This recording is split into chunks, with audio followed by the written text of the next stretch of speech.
दीप्ति गोयल और आप देख रहे हैं ट्रू इंडिया न्यूज। आइए रुख करते हैं अब खबरों की ओर। ट्रू इंडिया के लिए मैं आनंद कल्ला। बात आज चुनावों की, जहां कहीं हत्याएं चल रही है, कहीं गांवों में चौपाल लगी है, कहीं लोग मन की बात करते हैं, कहीं मन की बात छुपा लेते हैं। और ऐसी बातों के अंदर हम आपसे केवल एक ही बात कहेंगे कि आप अपने मन की बात कहें। और जब मन की बात कहोगे, चाहे वो कांग्रेस के पक्ष में हो, चाहे बीजेपी के पक्ष में, चाहे आपकी समस्याओं के बारे में, उन समस्याओं का समाधान कैसे हो सकता है, हम आपसे ये भी जानने की कोशिश करेंगे। लेकिन हम आज बाड़मेर जिले के अंदर, जहां अभी नए जिले की बात बालोतरा भी है, और यहाँ पचपदरा विधानसभा सीट पर जहां प्रत्याशी अपनी अपनी दावेदारियां प्रस्तुत कर रहे हैं, जहां हमारे कांग्रेस के जो विधायक हैं, नाम उनका मदन जी प्रजापत, आप जानते हैं। और अब बीजेपी से भी एक ऐसे ही प्रत्याशी खड़े हुए हैं, नाम उनका अरुण जी चौधरी। हम खास तौर से बात उन्हीं के बारे में करेंगे कि जो आपका विकास नहीं कर पाए 5 साल रहते हुए भी, और आप अब जिनसे आशा करते हैं कि विकास वो करेंगे, चाहे पूर्व के विधायक है वापिस आ जाए तो, या फिर नए विधायक के रूप में। क्या आपकी समस्याएं हैं, समाधान भी आप क्या कहेंगे, हम सबसे पहले आप ही से जानना चाहेंगे। नाम आपका? रमेश पंचाली जसौल। हाँ, क्या कहेंगे अपने क्षेत्र की समस्याओं के बारे में, और उसका समाधान भी आप ही बताएंगे। क्षेत्र में बहुत ही समस्या है, मूलभूत सुविधाएं बिल्कुल नहीं है, जैसे पानी, बिजली, सड़क। ये तीनों में बहुत ही मुश्किलों का सामना करना पड़ रहा है जनता को। पानी समय पे आता नहीं है, बिजली के बिल का इन्होंने बोला था माफ़ करेंगे 200 यूनिट ऐसा कुछ, लेकिन 4-4, 5-5 हज़ार, 8-8 हज़ार रुपये के बिल आ रहे हैं। और इससे गरीब जनता बहुत ही मुश्किलों का दौर से गुजर रही है। और पानी का तो आप पूछो ही मत, पानी 15-15, 20-20 दिन नहीं आता कोई एरिया में। काफ़ी ऐसे एरिया हैं जहाँ पानी की बहुत ही भयंकर समस्या है। सड़कें पूरी टूटी फूटी पड़ी है। पूरे पचपदरा विधानसभा के अंदर आप कहीं भी चले जाओ, एक भी सड़क आपको सही नहीं मिलेगी। बहुत ही भयंकर समस्याओं का सामना कर रही है। और गरीबों के लिए इन्होंने कई योजनाएं बनाई थी, लेकिन उस योजना का लाभ बिल्कुल भी गरीबों को नहीं मिल रहा है। और समस्याएं तो और भी बहुत है, जैसे भ्रष्टाचार यहाँ पूरे राजस्थान के, पचपदरा विधानसभा छोड़िए, पूरे राजस्थान के अंदर बनता हुआ है। और पेपर लीक का मामला आपको पता है, 19 बार पेपर लीक हुए कम से कम। तो इससे युवाओं के ऊपर बहुत ही गहरा असर पड़ा है। मानसिक तनाव में है वो लोग, उनको रोजगार नहीं मिल रहा है, रोजगार की समस्या भयंकर है। यहाँ पर हर तरह से परेशानी का सामना करना पड़ रहा है राजस्थान की जनता को। दुष्कर्म का आप दौर देख ले, राजस्थान प्रथम पर। क्या बताएं अब समस्याओं के बारे में। हम एक और बात आपसे यही जानना चाहेंगे कि जब इतनी समस्या है, तो इस समस्याओं को लेकर के आपने कभी विधायक के सामने ये बात रखी, और उन्होंने उस समय क्या कहा और कैसे किया? विधायक कभी किसी की सुनवाई नहीं करते हैं, उनके जो चेले चपाटे उनकी सुनवाई होती है। उसके अलावा आम जनता जाती है, उनको कोई जवाब भी नहीं देते, उनका फोन तक भी नहीं उठाते। आप समझ लो पूरा माफिया बोले ना, और भू माफिया, खनन माफिया यहाँ पूरा सक्रिय है, जबरदस्त सक्रिय है। आए दिन अफसरों के ऊपर गाड़ियां चलवा देते। अब आप देख लो ये राजस्थान की हालत क्या है। आप क्या कहेंगे? मैं ये कह रहा हूँ, मदन जी प्रजापति ने अगले विधानसभा चुनाव के अंदर अपनी संपत्ति 56 लाख बताई थी, और 5 साल के अंदर उसने 14 करोड़ की संपत्ति बताई है। ऐसे उसमें संपत्ति उसमें लिखा है कि मेरी खेती से आमदनी हुई है। ऐसे कौन सी यहाँ पर कैसे उपलब्ध होती है? दूसरी बात है, मदन जी के पास लोग जाते हैं कि मदन जी हमारे पानी की समस्या है, मैंने जिला बना दिया।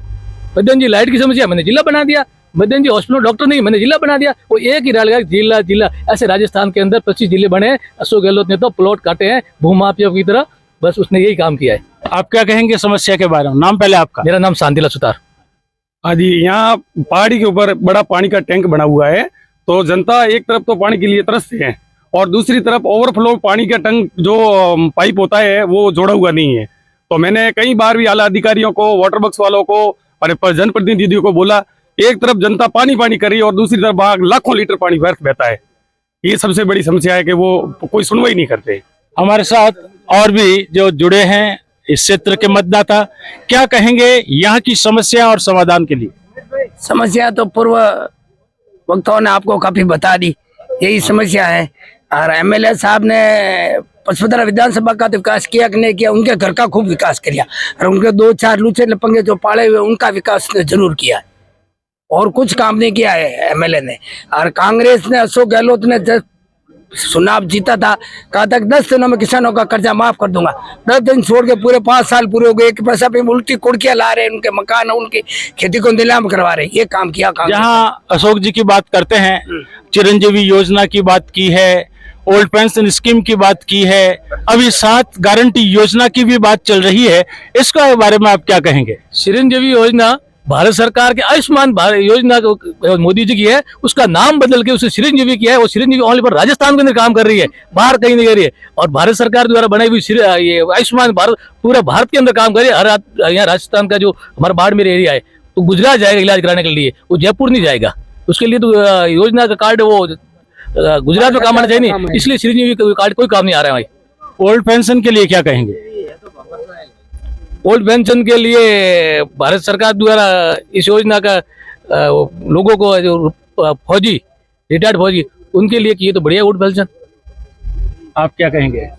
मैं तो ये कहना चाहूंगा कि मोदी जी ने कहा है कि सबका साथ, सबका विकास और सबका विश्वास, और मोदी जी उसी नीति के अनुसार चल रहे हैं। और आज जो उन्होंने कहा है गारंटी, जो गारंटी मोदी जी बोलते हैं वो गारंटी है। और धारा 370 हो, चाहे राम मंदिर हो, चाहे कोई दूसरी योजना हो, उसकी पूरी गारंटी है। और अशोक जी गहलोत जो गारंटी बोल रहे हैं, तो 5 साल में इनकी गारंटी कहाँ गई थी? जबकि मतलब आए दिन बलात्कार होते बहन बेटियों के साथ, अपराधी खुलेआम घूम रहे हैं। और पानी की जो समस्या है, हर समस्या के लिए कोई वो अपने बंगलों में बैठे रहे और होटलों में घूमते रहे और पायलट और ये आपस में लड़ते रहे और उसी में इन्होंने सारा समय गंवा दिया। और कोई विकास के लिए कहीं कोई सुनने वाला नहीं है। चारों तरफ अराजकता फैली हुई है और लोग त्रस्त है। अब पानी की समस्या हो या सब लोगों ने बता दिया, पानी की हो, लाइट की हो, रोडों की हो, जो स्थिति आपने भी देखी है, आप बहुत दूर से आए होंगे और देखा होगा कि रोडों की क्या हालत है पचपदरा में। तो मैं क्या कहूँ, अब प्रो इंडिया से मैं आनंद कल्ला। बात पचपदरा और बालोतरा विधानसभा क्षेत्र की, और हमारी टीम है आज अभी जसोल में। और जहां जसोल की बात करते हैं तो कहते हैं कि यहाँ ट्रिपल इंजन की सरकार है। डबल इंजन की बात तो आपने सुनी होगी, क्योंकि जहाँ का सरपंच, प्रधान और विधायक तीनों ही जब एक ही पार्टी से चुने हुए हो तो वहाँ कोई समस्या रहनी ही नहीं चाहिए। और अगर यहाँ कोई समस्या नजर आती है तो उससे बड़ी बात और कुछ नहीं हो सकती। हम जानना चाहेंगे कि यहाँ की व्यवस्थाओं के अंदर यहाँ किसी प्रकार की कोई समस्या तो नहीं। पहले तो हम आपका परिचय जानना चाहेंगे। नाम आपका? मेरा नाम मुख्तियार है, मैं ऑटो रिक्शा यूनियन जसोल अध्यक्ष हूँ। और सरकार पूरी राजस्थान में कांग्रेस की है, मगर क्या है उसमें एक हम लोगों को एक प्रॉब्लम आ रही है, रोड की समस्या है। कांग्रेस के एमएलए एमपी सब यही हैं और बीजेपी के ही यही हैं। रोड के मामले में दोनों सरकार जीरो है। हमें बहुत समस्या रोड की आ रही है, आने जाने में बहुत परेशानी होती है। यहाँ धार्मिक स्थान नाकोड़ा जी है, माता रानी भटियानी का मंदिर ही यहाँ है, हजारों की तादाद में यहाँ लोग आते हैं। हम लोगों को बहुत मुश्किल से ये बालोतरा का पुलिया पार करना पड़ता है। रोड के मामले में सरकार जीरो है, कांग्रेस हो बीजेपी हो, दोनों सरकार जीरो है। अगर हम ये कहें कि पेट्रोल डीजल की बात भी आपके लिए यहाँ पर खास तौर से रहती है, तो इनकी कीमतें भी पूरे राजस्थान के अंदर तो है ही, भारत में भी जहाँ नंबर 1, 2 की बात आती है, ये कीमतें कहीं तकलीफ नहीं देती आपको? तकलीफ तो देती है, कीमत ज्यादा है तो हम यात्रियों से पैसा वसूलते हैं। बाहर तो जनता को ही है, तो थोड़ा सुधार हो तो अच्छा रहे, हम लोगों को भी और आने जाने वाले यात्रियों को भी समस्या है। पूरे जो आपकी यूनियन के साथ मतदाता का क्या रुझान इस क्षेत्र में रहेगा जिससे कि इन समस्याओं का समाधान हो सके? कोई भी सरकार हो हमारे पास, हमारे पहली समस्या ये है, पहले रोड का समाधान सही किया जाए ताकि चलने लायक रोड हो। तो हम ऑटो रिक्शा वाले यही चाहेंगे कि भाई कोई सरकार हो, अगर जो हमारी बात सुनेगा हमारा मत उसको ही जाएगा। तो देखा आपने कि समस्याएं जहां रोड की है, बिना अच्छी रोड के आने वाले पर्यटकों को सुविधा नहीं मिल पाती, और जब गड्ढों से कोई निकलता है तो सवारियों को भी तकलीफ होती है। और यहाँ की पूरी यूनियन का भी यही कहना है कि सबसे पहले हमारी ये समस्या जहां सड़कों की है, और आप पूरे क्षेत्र में देख सकते हैं सड़कें इस तरीके से बदहाल है जिसकी आप परिकल्पना भी नहीं कर सकते। बिल्कुल ऐसा ही रुझान हमारे यहाँ की एक्शन यूनियन के ओर से देखने को मिला।